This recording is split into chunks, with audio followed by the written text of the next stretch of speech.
아브라함에게 지극히 큰 상급으로 방패로 임하셨던 하나님께서 너의 자손이 하늘의 무별같이 많게 하고 또한 그가 밟고 있는 그 땅을 아브라함에게 주어 소유를 삼게 하리라고 말씀하셨던 내용을 우리가 봤습니다.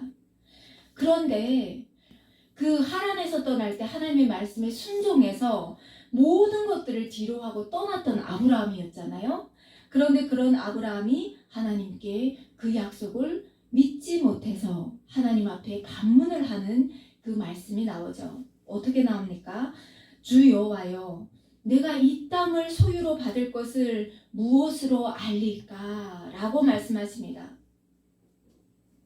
그럼 그에게 하나님께서 어떻게 말씀하시냐면요, 내가 반드시 이 약속을 이룰 거다 라는 약속을 이 아브라함에게 제사의 자리로 나오라고 하죠. 계약의 자리로 나오라고 합니다.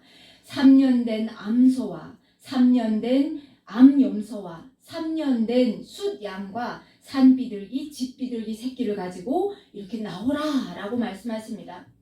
그래서 아브라함이 그 짐승들을 잡고 쪼개고 그 피를 흘리면서 하나님께서 임재하실 그 예배의 자리를 다 준비합니다. 여러분 생각해 보세요. 살아있는 짐승을 잡는다는 게 얼마나 힘들겠습니까? 그 짐승들을 이렇게 잔인하게 죽이는 것이 아니라 한 번에 이렇게 죽여야 된대요. 그런데 이렇게 한 번에 팍 찔렀을 때 한 번에 죽이지 못한대요. 그 짐승이 막 살겠다고 이리 뛰고 저리 뛰고 한대요. 그러니까 아브라함이 이 짐승들을 잡았다는 것은 그의 얼마나 그 수고와 또 헌신이 있었겠습니까? 그렇게 하나님께서 임재하기를 아브라함이 기다리는 거예요. 그래서 솔개가 내려와서 그 쪼개진 그 고기를 먹으려고 할 때 그 솔개를 막 쫓다가 아브라함이 지쳐서 잠듭니다. 그랬을 때 하나님께서 임재하시죠. 그러면서 하나님께서 임재하셔서 아브라함에게 말씀하시죠. 너는 반드시 알라 라고 말씀하시면서 너의 자손이 이방에서 객이 될 것과 400년 동안 그들이 아브라함의 자손을 괴롭힐 것들을 말씀하여 주시면서 가나안 족속의 제약이 가득 차는 그때야 비로소 아브라함의 자손들이 돌아올 것을 말씀하십니다. 이 말씀은 뭘 말씀하시나요? 하나님께서 너의 자손들을 하늘의 무별같이 땅의 모래같이 많게 해주겠다는 그 약속이 반드시 이루어진다는 그 말씀과 또 내가 땅 한 떼기도 없는데 이 가나안 땅에 주인이 있는 이 가나안 땅을 내가 상속받는다는 것을 어떻게 알겠습니까? 라고 말했던 아브라함에게 하나님께서 증명하시는 겁니다. 내가 반드시 이 약속을, 이 계약을 지킬 거야 라는 것을 증명하는 계약식이었습니다. 자, 이렇게 하나님께서 반드시 이루시겠다고 하셨던 그 언약까지 받은 아브라함, 어떻게 신실하게 믿었고 또 어떻게 행하였는지 오늘 함께 보도록 하겠습니다. 하나님께서 자손을 약속하셨는데 아브라함이 가나안 땅에 정착한 지 10년이 지났습니다. 그랬는데 아브라함을 밖으로 이끌어내어서 하늘의 무별들을 보면서 저 많은 하늘이 많은 무별처럼 너희 자손을 있게 해줄게 하고 약속했을 때 아브라함은 그 약속을 믿었습니다. 우리의 신앙과는 너무 대조적인 모습이죠. 사람에게 아무런 이런 보이는 현상이 일어나지 않았음에도 불구하고 아브라함은 그 말씀을 믿었다는 거예요. 이게 누가 하신 역사일까요? 하나님, 성령님께서 하신 역사입니다. 성령님께서 우리 안에 내재하셔서 역사하실 때 우리는 그 말씀을 믿을 수가 있습니다. 자, 그랬던 아브라함이에요. 그런데 10년이 차도록 아직도 사라에게는 아무런 변화된 증상이 아무도 없습니다. 애가 들어서지 않았어요. 그래서 16장 2절에 보면 사레가 아브라함에게 그럽니다. 여호와께서 내 출산을 허락하지 않으시니 라고 얘기합니다. 고대 이스라엘 사람들은 이 출산에 있어서 이 생명에 있어서 이 생명을 주관하시는 분은 하나님께 있다는 것을 믿고 살았던 사람들입니다. 그러니까 이 생명을 주관하시는 분이 나에게 잉태를 하지 않게 하니, 그 다음 말이 정말 과간이에요. 이 사례가 뭐라고 하냐면요, 당신은 나의 여종 하갈에게 들어가서 후손을 보라 라고 이렇게 아브라함에게 권유를 합니다. 사례의 입장에서는 충분히 이해할 수 있는 대목이죠. 남편을 존중하는 행동이었습니다. 아브라함이 정말 잘됐다. 사례 하나로 내가 조금 부족했는데 하갈을 삼아서 첩으로 삼아야지. 과연 이렇게 생각했을까요? 아니에요. 아브라함은 사례가 임신하기를 정말 기다렸던 사람이에요. 그리고 사례를 엄청 사랑했던 사람이에요. 그렇지만 그 사례가 하갈을 내어줄 때 그 사례의 마음을 이해했던 남편이죠. 그래서 그 아내의 말에 순종을 합니다. 그 아내의 말을, 부탁을 들어주죠. 그러니까 이 아브라함이 했던 것은 어떠한 여인을 탐하는 그런 마음인 것이 아니라, 이것 또한 그 시대의 사회적 관습으로 남들도 그렇게 하고 자식을 얻고 이런 관습이 이행되다 보니까 그 사례의 말을 존중했고, 또 하나님께서 사례를 통해서 주실지 또 이 하갈을 통해서 주실지 말씀하지 않으셨단 말이에요. 그냥 너의 자손을 무별같이 해주겠다는 말씀을 하셨으니까 이 아브라함도 생각했을 때 혹시 그냥 집안에서 내 피줄을 타고 나면 되지 않을까, 이런 개인적인 마음을 가지고 하갈을 취하게 되죠. 그런데 이 일로 인하여 아브라함에게 정말 그 날마다 일어나는 고뇌와 고통이 이어지게 됩니다. 아니, 아이를 갖지 못했던 이 사례를 아이를 가진 이 하갈이 학대하기 시작합니다. 하갈은 누굽니까? 사례의 요정입니다. 그 애굽으로 내려갔을 때 바로가 준 금과 은을 가득 실어주며 가축들을 주면서 그 종들도 줬는데, 그때 온 애굽의 여인이란 말이에요. 그런데 이 여인이 갑자기 주인의 아이를 잉태하더니 자기 주인을 요정 보듯이 하는 거예요. 그러면서 이제부터는 사례의 말을 듣지 않습니다. 그러니 사례가 기가 막힌 노릇이죠.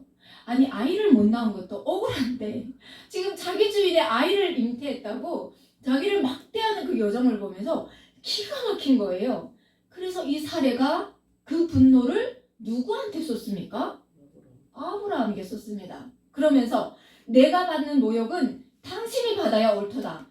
내가 나의 요정을 당신의 품에 두었거늘 그가 자신의 임신함을 알고 나를 멸시하니 당신과 나 사이에 여호와께서 판단하시기를 원하노라 라고 당당하게 얘기합니다.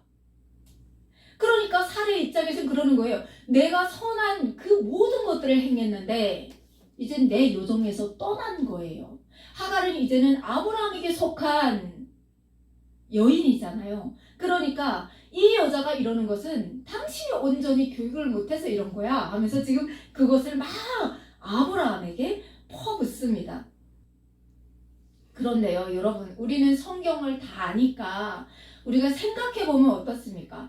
사례의 이런 행동은 과연 맞는 걸까요? 사례의 이런 결과를 하나님이 원하셨던 결과일까요? 아니잖아요. 몸종 하갈을 씨바디로 들여서 집안의 상속자를 얻고자 한 사례의 이런 제안과 그것을 받아들인 아브라함의 이런 행동의 결과를 하나님은 원하지 않으셨어요. 이 두 사람의 행동은 무엇입니까? 인간의 지혜로, 인간의 방법으로 하나님 앞에 자기 의로 나가려고 하는 사람의 방식입니다. 그런데요, 하나님의 약속은 우리가 살아가는 사회적 관습과 인간의 지혜로는 이루어지지 않습니다. 무한한 하나님의 계획은 유한한 사람의 생각을 뛰어넘습니다. 사람의 지혜나 또 사람의 생각이 얽매일 때 하나님의 그 약속은 보이지 않습니다. 어떻게 하면 사람의 장깨로 이 난간을 극복할 것인가가 보이죠. 그렇지만 우리가 우리의 생각을 다 내려놓고 하나님의 약속에 집중할 때 그때 비로소 하나님은 우리에게 그 약속을 이루어 주십니다. 지난주에도 말씀드렸지만 진짜 믿음이란 무엇일까요? 일어난 현상에 대해서 그 결과에 대해서 우리가 믿음이라고 한다고 하면 이건 누구나 다 믿을 수가 있죠. 그렇잖아요. 결과론적으로 이미 벌어진 일이기 때문에 이건 믿음이라고 말하는 것이 아니라 그거는 이루어졌구나 하고 우리가 인정하는 것밖에 안 됩니다. 믿음이라는 것은 하나님께서 주신 그 말씀을 철저하게 신뢰하고 그리고 우리의 그 살아온 여정 가운데 하나님께서 역사하셨던 그 믿음으로 말미암아 하나님께서 먼 미래 일들도 이루어 주실 것을 믿고 신뢰하고 당장 이루어지지 않았을지라도 그것을 따라서 걷는 걸 보고 믿음이라고 하죠. 사례의 마음도 고맙고 또 미안도 하고 그래서 사례를 존중해서 들어갔는데 한편으론 하나님께서 주시마 약속하신 그 아들이 하갈을 통해서 나올 수도 있지 않을까 이렇게 생각했던 아브라함의 생각이었던 거죠. 아브라함이 그런 사례에게 이런 얘기를 합니다. 당신의 요정은 당신의 수중에 있지 않습니까? 그러니까 당신의 눈에 좋을 대로 하세요 라고 얘기합니다. 와, 대단합니다. 하갈은 지금 믿는 게 누구예요? 아브라함을 믿고 있어요. 그런데 아브라함은 하갈을 생각한 것이 아니라 사례를 먼저 생각하면서 그리고 또 그 사례의 바가지에 벗어나고 싶은 그 마음도 있었겠죠. 그러면서 당신의 요정이 아니었어? 당신 마음대로 하세요 라고 얘기하는 거죠. 문제는 하갈이 됐습니다. 사례는 이제부터 마음 놓고 하갈을 학대하기 시작합니다. 와, 하갈이 견디기 어려워요. 대체 사례를 피해서 도망갈 곳이 없습니다. 그 집안에서는. 그래서 하갈이 사례를 피해 도망 나갑니다. 그런데 하갈이 누구라고 했나요? 애굽 여인이잖아요. 그러니까 도망갈 곳이 친정밖에 없는 거예요. 그래서 멀리 도망가는데 여기 16장 7절에 보면 하갈이 광야의 샘물 곁 곧 술길샘 곁이라고 나옵니다. 여기서 나오는 술은 이집트 국경 지역에서 멀리 떨어져 있지 않은 그런 가나안 남부 지역입니다. 그러니까 지금 애굽으로 가려고 그 국경 지역까지 간 거예요. 거기서 누구를 만납니까? 여호와의 사자를 만납니다. 여호와의 사자가 이 하갈에게 말합니다. 사례의 요정 하갈아, 내가 어디서 왔으며 어디로 가느냐라고 묻습니다. 이 여호와의 사자가 너는 누구냐라고 묻지 않았습니다. 사례의 요정 하갈아라고 묻습니다. 그러니까 네가 어디에 있었고 지금 네가 어디로 가려고 하는지 알고 있다는 것을 지금 말하고 있죠. 그러면서 아니 네가 지금 어디를 가고 있느냐? 아브라함의 씨를 지금 배에 잉태하고 어디를 가고 있느냐? 이렇게 묻는 거죠. 하갈이 그럽니다. 나는 내 주인 사례가 너무 무서워서 더 이상 그 집에서 못 살겠습니다. 그래서 그 요주인을 피해서 도망갑니다. 라고 말하죠. 그런데 여호와의 사자가 하갈에게 그러죠. 요주인에게 돌아가서 복종하라고 합니다. 차라리 죽으라고 하죠. 그러니까 하갈이 너무 무서워서 도저히 돌아갈 엄두가 안 납니다. 그런데 우리 하나님은 어떤 분이시냐는 거죠. 여러분 한 분 한 분 부르실 때 그냥 와서 예배드리라고 합니까? 아닙니다. 여러분의 환경 그 시간마다 하나님께서 함께 하셔서 여러분에게 필요한 것이 무엇인지 이미 다 알고 계시는 그분께서 그 약속을 함께 하시면서 언약의 길, 생명의 자리로 인도하신다는 거죠. 하갈에게도 마찬가지예요. 하갈에게 뭐라고 하십니까? 배 안에 잉태한 그 아이에게 약속을 주십니다. 그러면서 내가 내 씨를 크게 번성하여서 구수가 많아 셀 수 없게 하리라 라는 약속을 주시는 거예요. 그 아이가 아들일 것과 그 아이의 이름마저도 이스마엘이라는 이름도 함께 주십니다. 야, 그러니까 이 하갈에게 신심이 돋지 않겠습니까? 아, 나는 그냥 주인의 아이를 잉태한 줄 알았는데 지금 나와 함께 하시는 하나님을 보고 있는 거예요. 그러니까 하갈이 지금 용기를 얻기 시작했습니다. 그러면서 그 아들에 대한 약속도 함께 해주시는데, 내가 낳을 그 아들이 사람들 중에 들나귀 같이 될 거야. 그의 손이 모든 사람을 칠 거고 모든 사람의 손이 또 그를 칠 것이며 그가 모든 형제의 동방에서 살 거야 라고 말씀해 주십니다. 그러니까 뭐예요? 너는 여종이잖아. 지금 주인이 무서워서 도망 나왔지? 그 아이는 힘도 세고 거치고 강할 거야. 그런 말씀을 주시면서, 그러면서 그 아이가 어떠한 거기에 구속되어 사는 것이 아니라 자유롭게 사는 아이가 될 거야. 그리고 그 아이는 진짜 많은 사람들과 갈등을 일으킬 건데, 또 이스마엘의 후손이 이삭의 후손의 동쪽에 멀리 살면서 대립할 것도 예언하죠. 어떻습니까? 하나님의 말씀과 떨어져서 내 마음대로 생각하고 자기 의지대로 행했더니 지금 약속의 자손과 지금 인간의 육신으로 나온 이 자손이 지금까지도 대립하는 상황을 만들어낸 거죠. 천사가 예언하는 이 내용을 과연 하갈은 그러면 알아들었을까요? 하나님께서 우리에게 어떠한 통로를 통해서 뭐 예지력을 주시거나 또는 꿈을 꾸는 사람들도 있지 않습니까? 또 이렇게 마음의 감동을 주시는 경우도 있고 다양한 통로를 통해서 하나님께서 말씀하는 경우가 있는데, 대부분 보면 사람은 어떻게 하냐면요, 내가 듣고 싶은 대로, 내가 생각하고 싶은 대로, 내가 해석하고 싶은 대로 해석하고 하나님의 말씀을 받아들이는 경우가 너무 많습니다. 그래서 결론적으로 어떻게 되냐면요, 하나님의 계획과는 반대되는 결과를 초래하곤 하죠. 하갈도 지금 생각했습니다. 아싸, 내 배에 잉태한 이 아이가 바로 주인에게 이어준다고 했던 그 후손이구나. 지금 자기 생각대로 지금 다 해석했어요.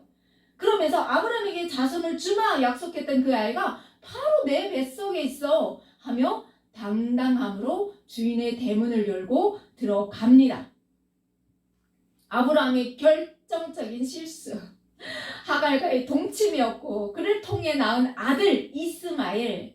그런데 하갈은 그 아이를 잉태한 채 주인의 집으로 당당하게 열고 들어갑니다. 그런데 우리 하나님은 또 어떤 분이세요? 우리가 실수하는 것도 다 아세요. 하나님 모르시는 것이 아니라 아브라함이 이런 실수까지도 다 아세요. 그리고 앞으로 일어날 일들까지도 다 아시는데, 그러면 하나님은 이 실수를 어떻게 사용하시냐는 거죠. 하나님의 자녀들을 생명의 길로 이끄시는 그 광야 같은 길에 정말 머리부터 발끝까지 다 들어서 사용하신다는 거죠. 우리 인간의 참을 수 없는 인내심마저도, 정말 내 멋대로 생각하고 움직이는 그 모든 환경마저도 하나님을 사랑하는 자녀를 위해서 깡그리 훈련하는 그 모든 시간들에 사용하신다는 거죠. 그런데 하갈이 자기가 생각해도 너무 꿈만 같은 거예요. 아니, 나 같은 여종에게 어떻게 하나님의 천사가 내려와서 이렇게 약속을 주시지? 그러면서 너무나도 기뻐서 그 하나님의 천사를 만났던 그 샘을 부엘라 헤로이라고 이름을 짓습니다.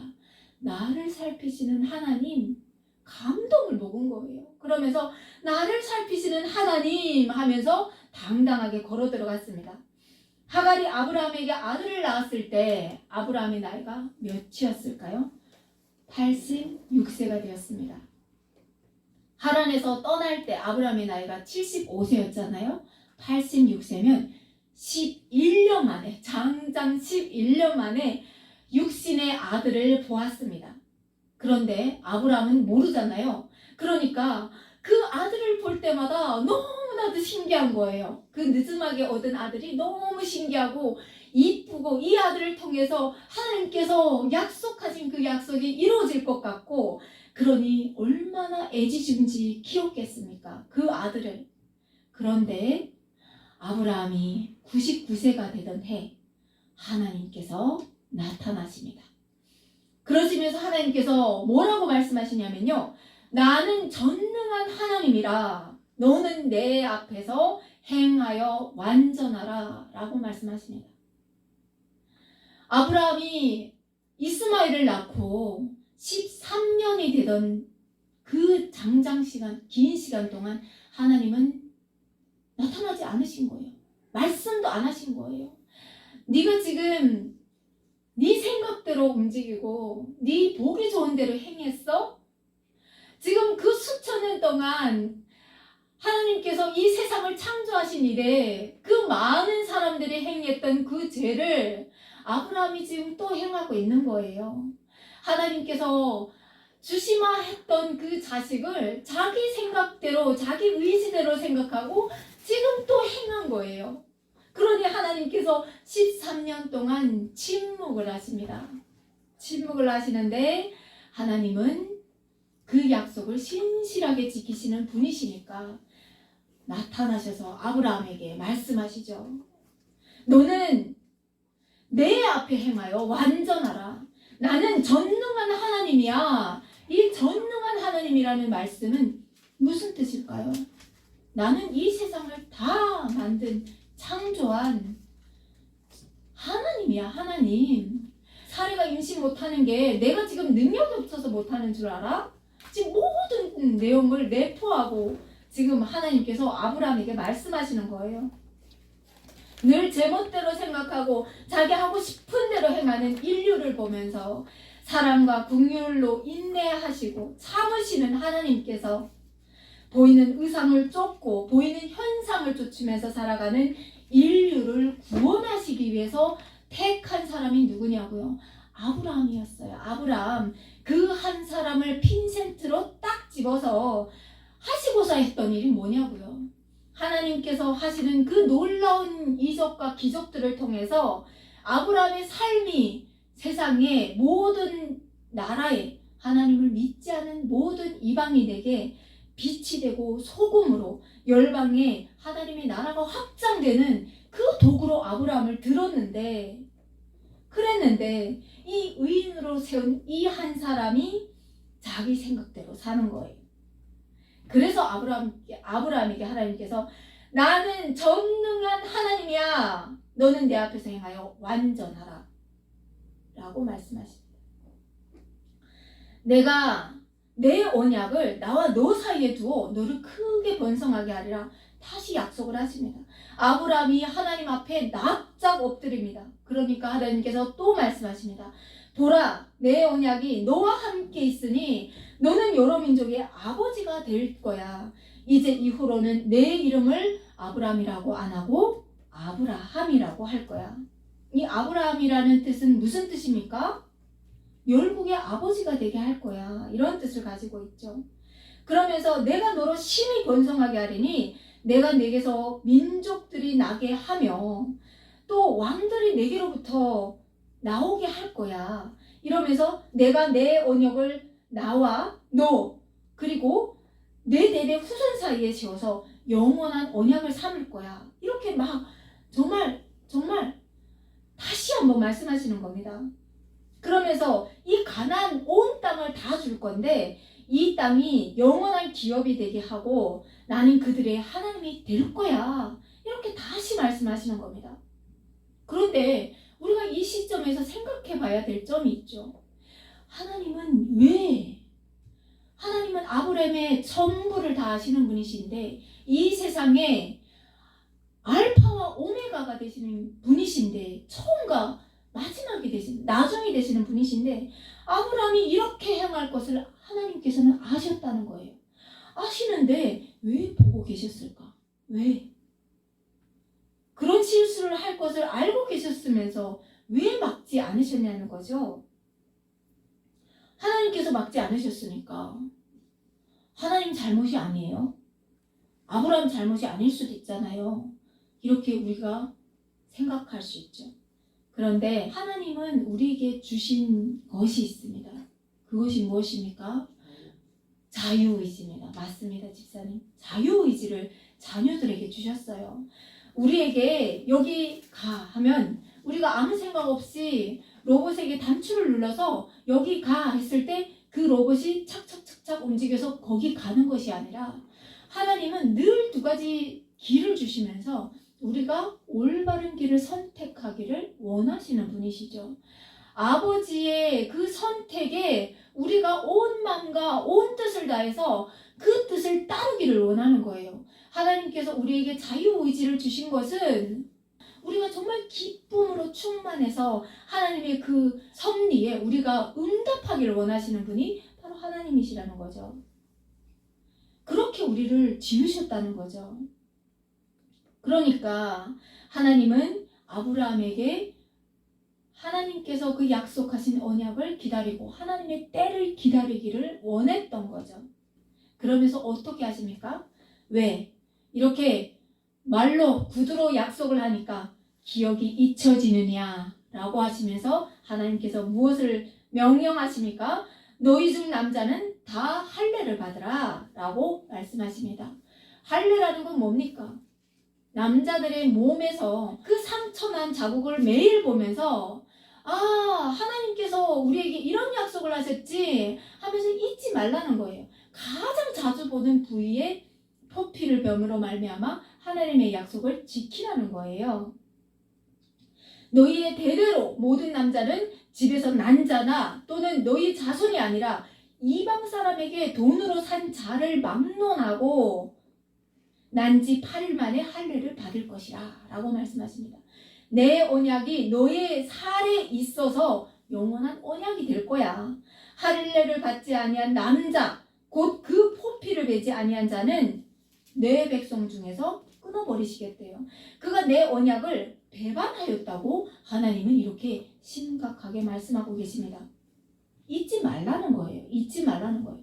아브라함이 지금 자기 멋대로 생각하고 자기 그냥 그 사이적 관습을 따른 아브라함에게 하나님께서 모든 감정을 실으셔서 서운한 마음과 왜 그렇게 했어? 그게 아니잖아. 이런 마음을 다 실어서 이제는 잊지 마 하면서 할례를 행하게 하신 거예요. 그러면서 하나님께서 또 콕 집어서 말씀하십니다. 이스마엘이 내가 내게 주마 하고 약속한 아들이 아니라는 거예요. 하나님께서 말씀하십니다. 아브라함이 조급한 마음으로 낳은 육신의 아들이라는 것을 지금 꼬집어서 얘기하시는 거예요. 그러시면서 약속의 아들을 주실 것을 말씀하시는데 그 시작이 무엇이냐? 사레의 이름을 바꿔주십니다. 사레라고 했던 이름을 사라라고 바꿔주시면서 만민의 어미가 될 거야 이런 이름으로 바꿔주시면서 그가 내게 아들을 낳아줄 거야. 또 내가 그에게 복을 줄 거고 그를 여러 민족의 어머니가 되게 할 것이며 또 민족의 여러 왕이 그에게서 날 거야. 이런 축복의 메시지를 주십니다. 그런데 아브라함을 또 볼 수가 있어요. 이 아브라함이 하나님이 그런 말씀에 어떻게 응대를 하냐면 엎드려 있는 자세잖아요. 그런데 이 마음으로 99세가 됐어요. 아브라함이. 그러면 사례가 몇 살이에요? 89세가 됐어요. 그러니까 속으로 웃는 거예요. 하나님, 이 늙은이가 무슨 아이를 낳겠습니까? 하면서 웃는 거예요. 믿기지 않는다는 거예요. 믿기지 않는다는 거예요. 그러니까 아브라함이 이렇게 말합니다. 하나님께 이스마엘이나 하나님 앞에 살기를 원하나이다 라고 말합니다. 아브라함에게 있어 이스마엘은 이미 아들이었고 이미 상속자로 생각하고 있는 아들인 거예요. 그러니까 아브라함이 이스마엘에게 하나님 그 축복을 주세요. 우리는 다른 아들 필요 없어요. 라고 지금 얘기하는 거예요. 여러분, 아브라함은 우리의 믿음의 조상입니다. 그런데 아브라함의 그 시작이 걷는 여정을 보니까 하나님께서 너는 나의 벗이라고 칭하였던 그 아브라함이 그 믿음의 그 길까지 도달하기까지 아브라함의 그 모습은 우리와 너무 같다는 거예요. 우리도 그렇지 않아요? 하나님 앞에 오늘도 기도를 했지만 하나님 앞에 우리는 하나님 앞에 그 계획에 동참하길 원합니다. 하나님 뜻대로 살길 원합니다. 나의 모든 것이 하나님 것이 되길 원합니다. 하지만 세상 밖으로 나갈 때 우리의 마음속에는 부글부글부글 탐심이 끓어오르고 부글부글 남과 비교하게 되고 그리고 남의 것도 내가 갖고 싶고 이런 욕심으로 얼룩진 우리 사람인 거예요. 그리고 보이는 현상으로 내 주머니가 두둑해질 때 감사함이 넘치고 내 주머니가 빌 때 어떻게 합니까? 아이고 내가 믿는 사람이었던가 싶을 정도로 우리는 하나님 앞에 탄식하며 때로는 하나님을 떠나기도 하죠. 아브라함도 우리와 다르지 않은 그런 한 사람이었다는 거예요. 하나님께서 아브라함의 이런 모습을 낱낱이 보여주시는 이유는 너희가 오늘 내 앞에서 예배를 드릴 수 있는 것은 너희의 의나 너희의 어떠한 그 물질로 드림으로 말미암아 이 자리가 허용되지 되는 것이 아니라는 것을 말씀하시는 거예요. 오직 하나님의 은혜, 오직 그 십자가 보혈로 말미암아 내가 너희와 함께하고 너희에게 그 진리의 말씀을 주신다는 그 은혜를 고백하게 하시는 거죠. 이런 아브라함을 하나님은 다 알고 계시는 거예요. 그러니까 아브라함이 피식거리면서 웃는 그 마음을 하나님께서 아시니까 또 뭐라고 하시냐면요. 아니야, 네 아내 사라가 네게 아들을 낳을 거야. 그 이름을 이삭이라 하라. 내가 그와 내 언약을 세우리니 그의 후손에게 영원한 언약이 될 거야 라고 말씀하십니다. 하도 못 믿으니까 이스마엘에게 이름을 주었듯이 이삭의 이름을 주십니다. 그러시면서 하나님께서 또 얼마나 섬세하시고 사랑이 많으신지 이삭을 약속하시면서 아브라함의 마음을 헤아리시는 거예요. 13년 동안 내 늙음하게 얻은 그 아들 이스마엘, 이것이 나의 상속자이고 나의 피부치라고 온갖 정성을 다 기울이며 키운 그 이스마엘이 이제 약속의 아들이 오면 이 이스마엘은 어떻게 될까 하고 걱정하는 그 아브라함의 마음을 하나님께서 다 헤아리셔가지고 말씀하십니다.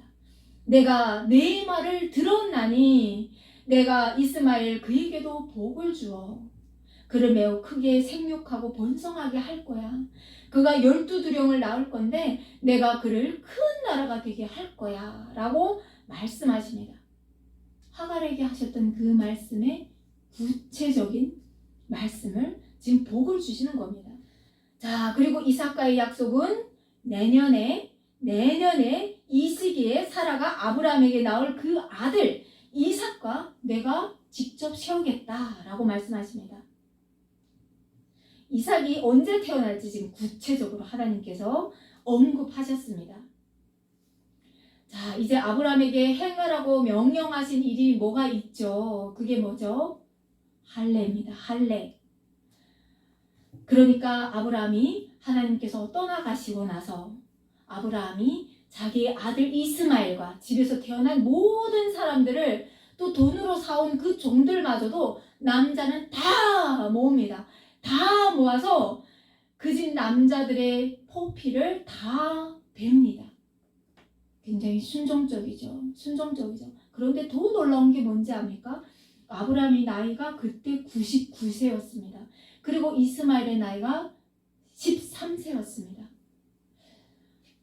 오늘날 우리가 병원에 갔을 때 아주 탁월한 의료기술로 그냥 날카로운 칼로 샥 비워내는 것이 아니라 그때는 돌로 우겨서 베어내는데 얼마나 아프고 정말 그 상처를 볼 때마다 잊혀지지 않을 그 마음과 뼛속까지 새겨지는 할례였을 것 같습니다.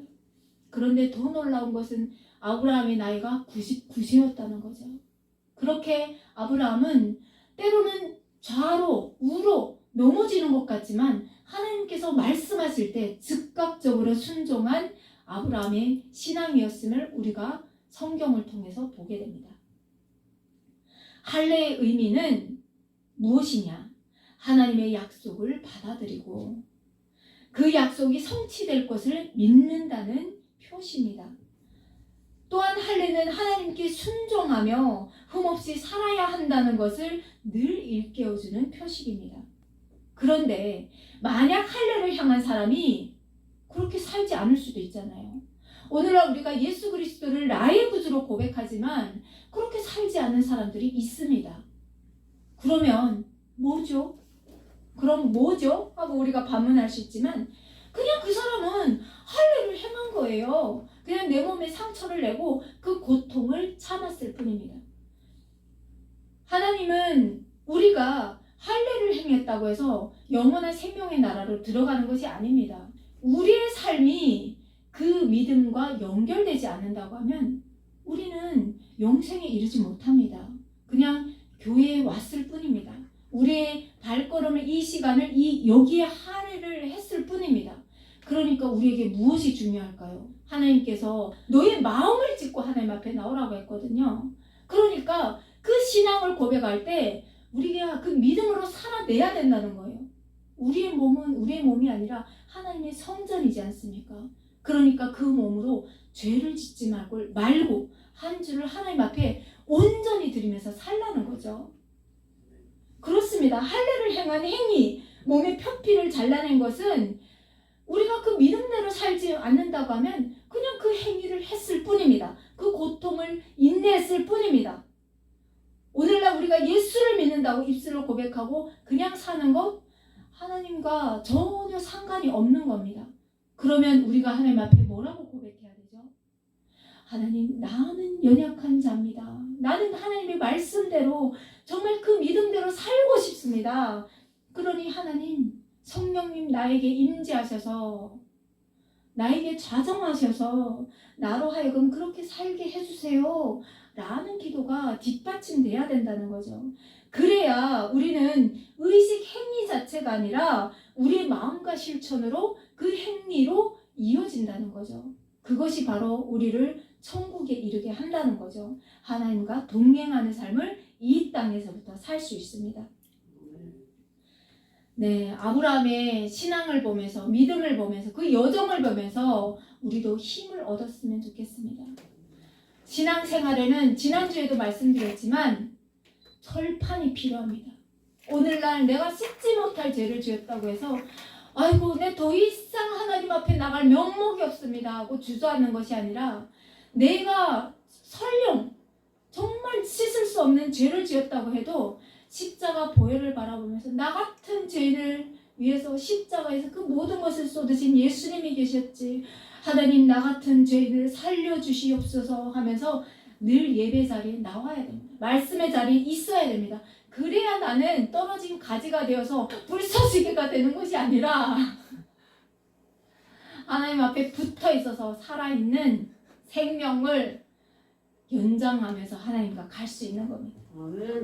네, 그래서 하나님께서 오늘도 연약함 그 자체로 나온 우리 모두를 이 아브라함의 신앙을 통해서 위로하시는 말씀인 것 같습니다. 위로하시면서 괜찮아 나에게 붙어있어 괜찮아 나에게 생명이 있으니 나에게 붙어있어 그러면 모든 것 해결할 수 있어. 보이는 현상 눈을 감아 나를 온전히 목도하고 나에게 기도하고 말씀 묵상하며 나와 그랬을 때 너희에게 생명이 있어 라고 하시는 위로의 말씀인 줄 믿습니다. 아멘. 네.